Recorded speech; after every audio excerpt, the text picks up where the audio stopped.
Latvija su Kira Šauliuose. Ir mes aplankysime šiandien vienintelį Lietuvoje specializuotą fotografijos, istorijos, meno ir technikos muziejų. Oho. Nieko sau, kaip čia faina. Kiek objektyvų, kiek technikos.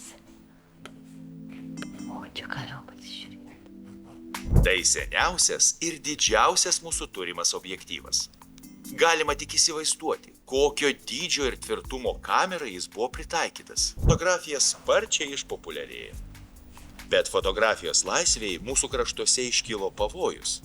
Carinės Rusijos imperijos nelaisvė. Sukilimas atskleidė netikėtą fotografijos galią įkvėpti žmones. Taip, modelis Kira, pasiruošėm, dabar fotografuosime. Hop, hop. Paaukštyte.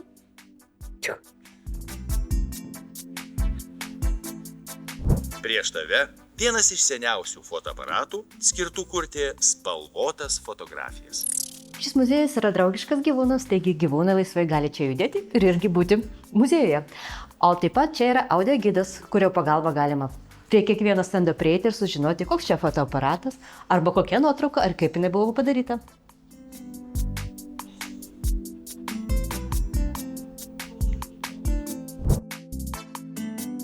Nuotraukos raižinio kopija vaizduoja vestuvių palydą pas fotografą. Dėmesio, fotografuoju, taip pat koreguodavo, tai yra retušuodavo. Tai darydavo mechaninėmis priemonėmis.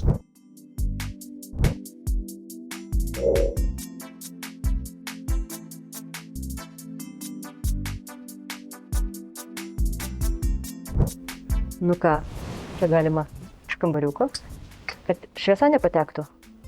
Padirbėt.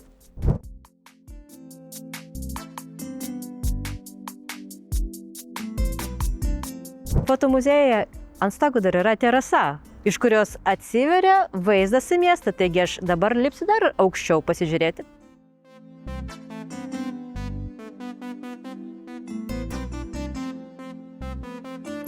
Vau, čia apsilankyti verta ir fotografams, ir visiems prijaučiantis. Tiek technikos, tiek aparatūros, visą istoriją. Būtinai čia atvykite. Taigi, laikinam mane, stebim ir varom toliau su Latvija. Ir su Kira.